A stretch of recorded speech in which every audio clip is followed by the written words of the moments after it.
নমস্কার সকলকে। এই ভিডিওতে আমরা ময়দানের দুই প্রধান মোহনবাগান এবং ইস্টবেঙ্গল এই দুটো দলকে নিয়ে ধামাকাদার আপডেট দেব। তার মধ্যে মোহনবাগান নিয়ে যে আপডেটগুলো দেবো সেটা হলো মোহনবাগান যে ডুরান্ড কাপ 2025 খেলছে, তো এই ডুরান্ড কাপ 2025-এ কিন্তু সিনিয়র দল নামাবে বলে ঠিক করেছে।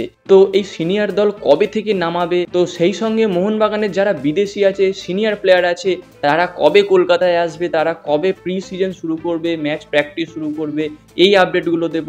সেই সঙ্গে ইস্টবেঙ্গল দল তাদের প্রি সিজন শুরু করে দিয়েছে, সেই নিয়েও বেশ কিছু কথা বলবো এবং সবশেষে আই লিগ নিয়েও কথা বলবো। আই লিগ চ্যাম্পিয়ন এই বিষয়টা নিয়েও একটা কন্ট্রোভার্সি ছিল, সেই জিনিসটা নিয়েও ডিটেলসে আলোচনা করব। তো বন্ধুরা, এই ভিডিও থেকে তোমরা কিন্তু ডেফিনেটলি বেশ কিছু ইম্পর্টেন্ট ইনফরমেশন কালেক্ট করতে চলেছো। অবশ্যই ভিডিওটা শেষ পর্যন্ত দেখবে এবং তোমাদের মূল্যবান মতামত কমেন্টে জানাবে। তো প্রথমে যদি ইস্টবেঙ্গল দলকে নিয়ে কথা বলি, তো দেখো এই বছর কিন্তু ইস্টবেঙ্গল দল বেশ ট্রফি জেতার জন্য আধা জল খেয়ে লেগেছে, এই রকমটা কিন্তু লক্ষ্য করা যাচ্ছে। মানে ট্রফি জেতার খিদে সেইটা কিন্তু ভালো রকম ফুটে উঠছে ইস্টবেঙ্গল দলের মধ্যে, ইস্টবেঙ্গল ম্যানেজমেন্টের মধ্যে। সেই কারণেই কিন্তু এই বছর বেশ কিছু ইম্পর্টেন্ট বিদেশি প্লেয়ারকে সাইন করিয়েছে, সেই সঙ্গে দু একটা আমাদের ভারতীয় প্লেয়ারকেও সাইন করিয়েছে, তারাও বেশ যথেষ্ট ট্যালেন্টেড প্লেয়ার। আর ইতিমধ্যে ইস্টবেঙ্গল কিন্তু তাদের প্রি সিজন বা প্র্যাকটিস তারা কিন্তু শুরু করে দিয়েছে। অলরেডি সিনিয়র দলের প্লেয়াররাও আসতে শুরু করেছে, বেশ কিছু বিদেশিও চলে এসছে। তার মধ্যে ইস্টবেঙ্গল দলের যে হেড কোচ অস্কার ব্রুজন, সেও কিন্তু কলকাতায় অলরেডি চলে এসেছে, প্র্যাকটিস ভালো রকম করছে। এবছর তাদের প্রথম লক্ষ্য হচ্ছে ডুরান্ড কাপ, আর এই ডুরান্ড কাপের আগেই কিন্তু ইস্টবেঙ্গল বেশ ভালো রকম প্রি সিজন চালু করে দিয়েছে। এবার দেখা যাক এই নতুন বছরে নতুন বেশ কিছু বিদেশি বা বেশ কিছু ভারতীয় প্লেয়ার তাদের নিয়ে ইস্টবেঙ্গল কেমন ফলাফল করতে পারে। তো এবার যদি কথা বলি মোহনবাগান দলকে নিয়ে, দেখো ডুরান্ড কাপ 2025-এ মোহনবাগান জুনিয়র প্লেয়ারদের দিয়ে খেলাবে, এই রকমটাই কিন্তু ঠিক করেছিল। তবে যখন মোহনবাগান ম্যানেজমেন্ট দেখছে যে সমস্ত টিম সিনিয়র প্লেয়ার নামাচ্ছে, বিদেশি নামাচ্ছে, আমরাই বা কেন পিছিয়ে থাকবো, তো যেমন ভাবনা তেমন কাজ। এবার মোহনবাগান সিদ্ধান্ত নিয়েছে তাদের দলের যারা ফরেনার আছে এবং যারা সিনিয়র প্লেয়ার আছে তাদেরকে নিয়েই কিন্তু ডুরান্ড কাপ 2025 খেলাবে।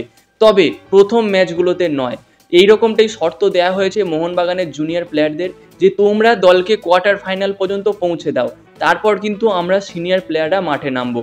মানে প্রথম যে তিনটে ম্যাচ আছে, প্রথম ম্যাচটা আছে মোহামেডান স্পোর্টিংয়ের সঙ্গে, তারপর একটা বিএসএফ এর সঙ্গে এবং তারপর একটা ডায়মন্ড হারবার এফসির সঙ্গে।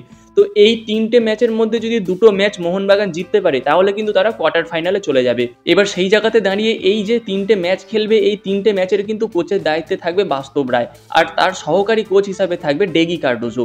তো এই বাস্তব রায়ের ওপর দায়িত্ব থাকছে এই তিনটে ম্যাচের মধ্যে দুটো ম্যাচ যেভাবে হোক জেতার। দুটো ম্যাচ জিততে পারলেই মোহনবাগান কোয়ার্টার ফাইনালে পৌঁছে যাবে এবং কোয়ার্টার ফাইনালে পৌঁছে গেলেই পূর্ণ শক্তির দল নিয়ে মোহনবাগান কিন্তু ডুরান্ড কাপ 2025-এ নামবে।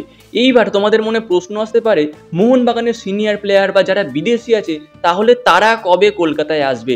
দেখো তারা কলকাতায় আসবে মোটামুটি আগস্ট মাসের প্রথম সপ্তাহের লাস্টের দিকে অথবা আগস্ট মাসের দ্বিতীয় সপ্তাহের প্রথমের দিকে।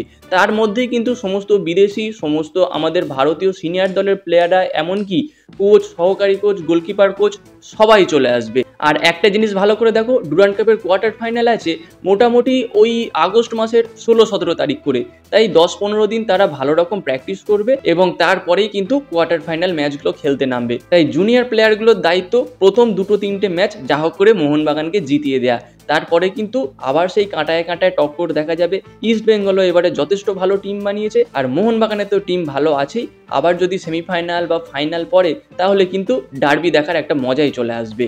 তো এবার যদি আই লিগ নিয়ে কথা বলি, দেখো 2024-25-এর আই লিগ যেটা ছিল, সেই আই লিগ নিয়ে কিন্তু মানে আই লিগের চ্যাম্পিয়ন নিয়ে কিন্তু বেশ কন্ট্রোভার্সি ছিল। কে চ্যাম্পিয়ন হয়েছে, চার্চিল ব্রাদার্স নাকি ইন্টারকাশি? তো এই জায়গায় দাঁড়িয়ে এআইএফএফ ডিসিশন দিয়েছিল যে চার্চিল ব্রাদার্স চ্যাম্পিয়ন হয়েছে। এমনকি আই লিগটা চার্চিল ব্রাদার্সের ক্লাব হাউসেও পৌঁছে গেছিলো, তাদের ক্লাবেও কিন্তু আই লিগ ট্রফির যেটা আছে সেই ট্রফিটা দেওয়া হয়ে গেছিলো। কিন্তু এই মুহূর্তে ইন্টারকাশি যে কেস করেছে, সেই কেস সম্পূর্ণ মিটে যাওয়ার পরে যেটা রায় এসেছে সেটা হলো এই বছর আই লিগ চ্যাম্পিয়ন ইন্টারকাশি। তার মানে মজার বিষয় কি, চ্যাম্পিয়ন হয়েছে ইন্টারকাশি আর ট্রফি আছে চার্চিল ব্রাদার্সের ক্লাবে। তো যাই হোক, এই মুহূর্তে সেই ট্রফিটা চার্চিল ব্রাদার্সের থেকে নিয়ে নেওয়া হয়েছে কি, পরবর্তীতে তো নিশ্চয়ই নিয়ে নেওয়া হবে, এটা স্বাভাবিক, কারণ তোমরা চ্যাম্পিয়ন হওনি তো তোমরা কেন ট্রফি রাখবে। এখনো পর্যন্ত সেই ট্রফিটা তাদের থেকে নেওয়া হয়েছে কি এবং ইন্টারকাশির ক্লাবে সেই ট্রফিটা রাখা হয়েছে কি, এই বিষয়ে এখনো পর্যন্ত আমার কাছে কোনো আপডেট নেই। তবে এটুকু ফাইনাল আপডেট যে ইন্টারকাশি কিন্তু এবারের আই লিগ চ্যাম্পিয়ন হয়েছে। তার মানে এই বছর আইএসএল আবার আমরা দেখতে পাবো হাবাস দাদুকে। তো তোমরা এই বিষয়টা দেখার জন্য মানে হাবাসকে আবার আইএসএল এ দেখার জন্য কতটা ইন্টারেস্টেড আছো সেটা কিন্তু কমেন্টে জানিও।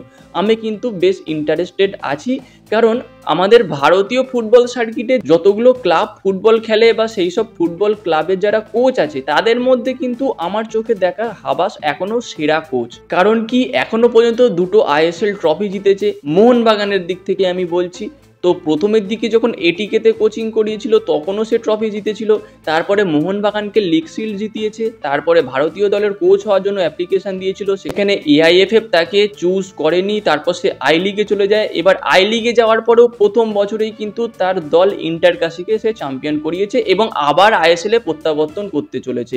তো এইটা অবশ্যই একটা ক্রেডিট দিতে হবে হাবাস দাদুকে। তো তোমরা কি বলো এই বিষয়টায় কমেন্টে জানিও।